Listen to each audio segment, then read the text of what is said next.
কি খবৰ আপোনালোকৰ নিশ্চয় ভালে আছে। বহুত দিন মন্দিৰত যোৱা নাই মঙলবাৰৰ দিনটোত। আপোনাৰ এই টাইমে নাপাওঁ, কাম থাকে, ৰাতিপুৱা যাম বুলি ভাবোঁ, দেৰি হৈ যায়, গধূলি এনেকৈ দেৰি হৈ যায়। সেইবাবে আজি এবাৰ মন্দিৰত দৰ্শন কৰি আহোঁ। জয় শ্ৰীৰাম। চাই থাকিব সম্পূৰ্ণ ব্লগটো। এইফালে ইয়াত ধুনীয়াকৈ দৰ্শন কৰিলোঁ। বেলেগ আপোনাক কি দেখুৱাম, মন্দিৰটো আপোনালোকে চাইছে আগতে ভিডিঅ'ত, এবাৰ চাই দিয়ক আৰু মন্দিৰটো।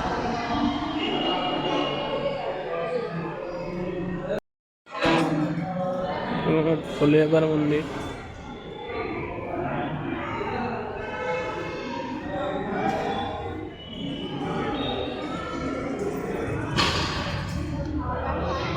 এতিয়া দৰ্শন কৰি আহিলোঁ, দোকানত যাওঁ পৰঠা খাবলৈ।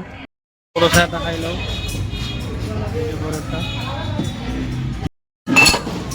পৰঠা এটা গাইছ, ব্লগটো আজি ইমানখিনি আছিলে। ৰুম আহি পালোঁ এতিয়া। ধুনীয়াকৈ আপোনাৰ ৰুমত যাওঁ আৰু অলপ দেৰিকৈ কাম কৰিব লাগিব। ড্ৰেছ চেঞ্জ কৰি কাম কৰিব লাগিব। অকণমান দেৰিকৈ কাম কৰিম। এতিয়া অকণমান ৰেষ্ট লৈ ল'ম। ধুনীয়াকৈ আহি পালোঁ। ভিডিঅ'টো বেছি দীঘল নবনালোঁ। আপুনিতো এনে গমেই পাই থাকে, মন্দিৰত যোৱা ভিডিঅ' পাইছে। ধুনীয়াকৈ মন্দিৰত যাই গ'লোঁ, যাই পৰঠা খালোঁ, দৰ্শন কৰিলোঁ, আহিলোঁ।